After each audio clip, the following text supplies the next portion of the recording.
बिस्मिल्लाहिर्रहमानिर्रहीम। ये पुष्पांजलि प्रणबे से मेरे रोज़ प्लांट आ चुका है और ये पार्सल 1 मीटर जितना लंबा है क्योंकि इसके अंदर है स्टैंड रोज़। तो मैं आज आपको बताऊंगी स्टैंड रोज़ कैसा होता है। और ब्लू डार्ट कुरियर से मेरा शिपमेंट मिला है मुझे।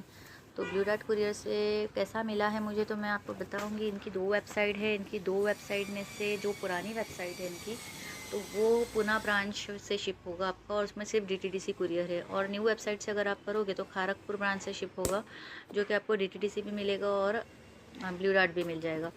और पहले मैं कैसा ऑर्डर करती थी, यह मेरे एरिया में डीटीडीसी कुरियर नहीं है, तो मुझे डीटीडीसी से ही, मतलब इनके पास तो ऑप्शन डीटीडीसी ही था पहले। तो मेरे घर के 50 किलोमीटर दूर पर डीटीडीसी का ब्रांच है, तो मुझे वहाँ जाके पिकअप करना पड़ता था। 50 किलोमीटर दूरी पर जाके पिकअप करना पड़ता था। बट अभी ऐसा हुआ है कि मेरे घर पर ब्लू डार्ट है तो आ रहा है। और दोनों कुरियर में डिफरेंस क्या है, तो मुझे ज़्यादा अच्छा डीटीडीसी ही लगा। भले वो खड़गपुर से आया हो या पुणे ब्रांच से आया हो, मुझे डीटीडीसी कुरियर ही अच्छा लगा था। बिकॉज़ जहाँ से भी आया मुझे 3 दिन में और 3 दिन के अंदर ही मिला है पार्सल। भले 50 किलोमीटर दूरी पर मिला है, बट 3 दिन के अंदर या 3 दिन तक, ज़्यादा 3 दिन के ऊपर नहीं गया था। लास्ट पार्सल में खाली थोड़ा इशू हुआ है मेरा, जिसमें मैंने सीपीएम ऑर्डर की, तो उसमें बहुत डिले हो गया क्योंकि पार्सल में कुछ ट्रांसपोर्ट में कुछ इशू हो गया था। इस वजह से मेरा प्लांट वो फंस चुका था, इस वजह से इशू हुआ है, वरना कभी भी डीटीडीसी में इतना इशू नहीं हुआ है। और रही बात ब्लू डार्ट की, तो ये ब्लू डार्ट से भेजा हुआ फर्स्ट टाइम मैंने ऑर्डर की ब्लू डार्ट से यहाँ पर, ये पुष्पांजलि प्रणबीर का। तो मुझे इतना कुछ खास कुरियर तो सर्विस तो लगी नहीं है ब्लू डार्ट की। अगर आपके एरिया में अच्छी सर्विस है तो अच्छी बात है, बट मुझे इतनी कुछ खास सर्विस लगी नहीं है ब्लू डार्ट की। बट मेरी मजबूरी है कि मुझे ब्लू डार्ट से ही मंगाना है क्योंकि मेरे घर तक आ रहा है ये देखिए, ये रोज़ प्लांट है एक्वा। ये आपको डच रोज़ की कैटेगरी में मिल जाएगा। और इसका शेड देखिए, अब बहुत प्यारा शेड है। ये देखिए कुछ इस तरीके से रहेगा, लाइटर शेड। तो मुझे ये लाइट पिंक शेड बहुत ज़्यादा पसंद है, तो मैंने ये रोज़ प्लांट ऑर्डर की हूँ। तो पिंक में बहुत सारे शेड्स आते हैं, बट मुझे ये लाइटर शेड ज़्यादा पसंद है पिंक में। डार्क शेड इतना पसंद नहीं है पिंक का। ये देख सकते हो आप, कंडीशन देखिए प्लांट की काफ़ी अच्छी है। और देख सकते हो इस पर बर्ड भी है, 2 बर्ड है इस पर। बट ये बर्ड मैं निकाल दूँगी क्योंकि मैं इस पर अभी बाद में फ्लावरिंग लूँगी, अभी नहीं ले सकती हूँ, काफ़ी छोटा प्लांट है ये। बट कंडीशन काफ़ी अच्छी है प्लांट की।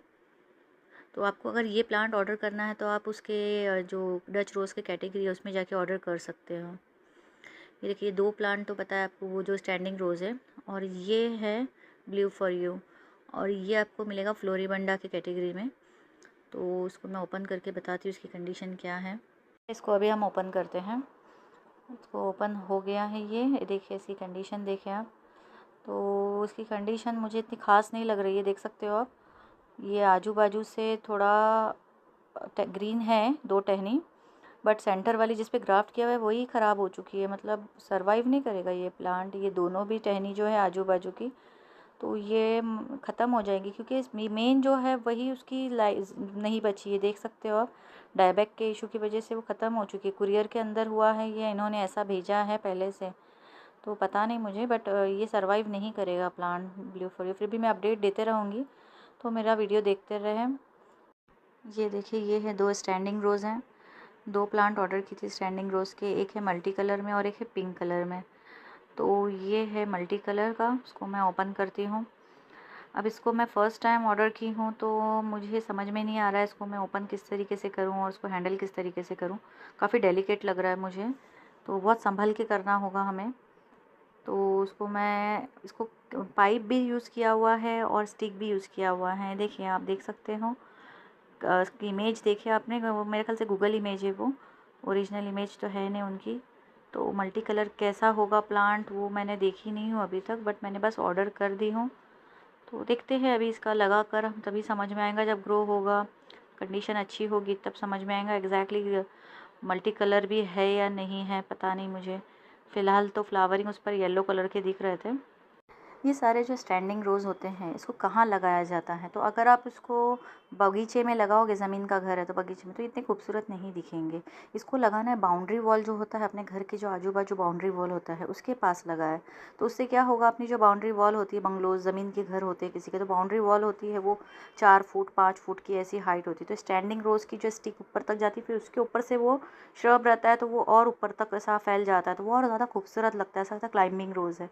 बहुत खूबसूरत दिखकर आता है। और इनफैक्ट अगर टेरेस है आपके पास, बंगलो है, विला है, तो उसकी टेरेस है, तो टेरेस पे भी अगर आप लगाते हो तो टेरेस की वॉल जो रहती है वो 3.5 फुट की रहती है, 4 फुट की रहती है, उसके ऊपर तो रहती नहीं है।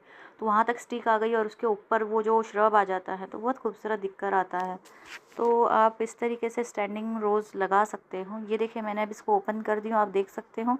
ये देखिए ये स्टिक जो है वो बाहर से ली हुई है, पाइप के बाजू में स्टिक देख रहे हो आप, उसके अंदर से जो टहनी है वो प्लांट की वो अंदर पाइप के अंदर से ली हुई है। तो मेरे को वही डर लग रहा था कि किस तरीके से पैकिंग की हुई, मुझे समझ में नहीं आई थी इसकी, तो अभी समझ में आ गई है। जो इसकी जो टहनी है वो स्टैंडिंग रोज़ की, उसको पाइप के अंदर से लिया हुआ है। अब इसको निकालना कैसा है तो मैं चेक करूँगी। पहले तो हमें वो स्टिक निकालना होगा, उसके बाद ही समझ में आएगा। चलिए तब तक दूसरा प्लांट भी लेकर देखते हैं। देखिए ये है पिंक स्टैंड रोज़। ये आप इसकी कैटेगरी में जाओगे तो आपको 2 पिंक दिखेंगे।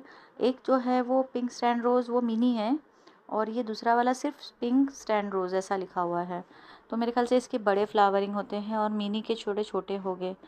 तो बस इस वजह से मैंने बाय की हूँ, तो मिनी मुझे नहीं पसंद था इतना, बट ये थोड़ा बड़े फ्लावरिंग रहेंगे तो ये थोड़ा अच्छा लग रहा है। इस पर देख सकते हो बर्ड्स भी आए हुए हैं और कंडीशन भी काफ़ी अच्छी है इसकी। तो इसको ओपन करेंगे हम पूरी तरह भी। और मुझे मुझे बस ये कहना था कि अगर आप पुष्पांजलि से बाय करो नहीं करो, मुझे इस चीज़ से कोई फ़र्क नहीं पड़ता है, क्योंकि मैं बस जेन्युइन रिव्यू देती हूँ। क्योंकि कुछ लोगों को बाय करना होता है इसलिए लोग वीडियो देखते हैं। मैं ये ज़बरदस्ती किसी को नहीं करती हूँ कि आपको बाय पुष्पांजलि प्रणबीर से ही करना होगा, आपकी मर्ज़ी है ये।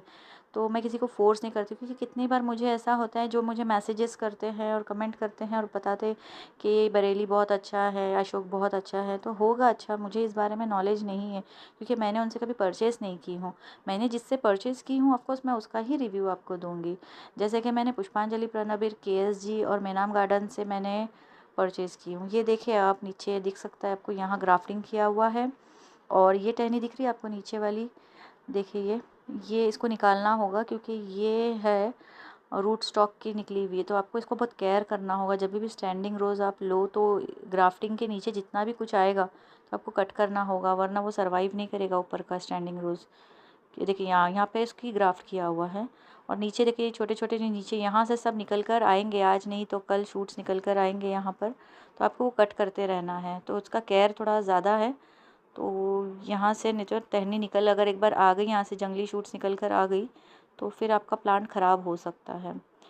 तो ये रही वीडियो। अभी मैंने आपको पूरा रिव्यू दे चुकी हूँ इस प्लांट के बारे में, स्टैंडिंग रोज़ के बारे में। बाकी आपको पुष्पांजलि प्रणबीर से बाय करना है या अशोक से बाय करना, वो आपकी मर्ज़ी। बट मैं अभी तक कहीं और से बाय नहीं की हूँ, क्योंकि अशोक के और अशोक में ज़्यादा DA रोज़ भी नहीं है और ज़्यादा मुझे इतनी कुछ खास वैरायटीज़ नहीं दिखी थी।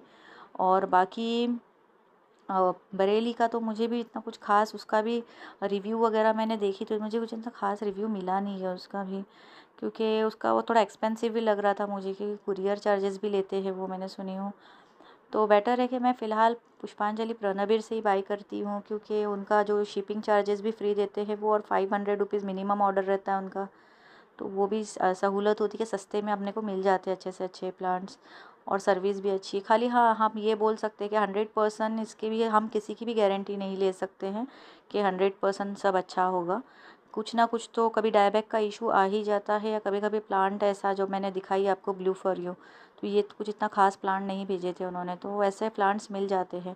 ये देखिए मैंने कैसे ओपन कर करके निकाली हुई है प्लास्टिक को, ये पाइप को इस तरीके से ओपन करके निकालना है हमें, और फिर उसको हमें लगाना है, मिट्टी में बांध कर लगाना होगा कुछ स्टिक के सहारे से।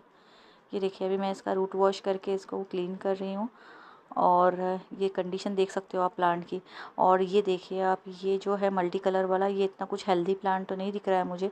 तो मैं आपको बोल रही हूँ, मैं प्रणबीर से बाय तो करती हूँ, मगर नॉट नेसेसरी कि मुझे 100% या आपको 100% सब अच्छी चीज़ ही मिल जाए। कभी कभी क्या होता है, एक प्लांट अच्छा मिला तो दूसरा अच्छा नहीं भी मिलता है, ये भी होता है। तो जो भी बाय करे अपने रिस्क पर बाय करे, मेरे कहने पर बाय नहीं करें।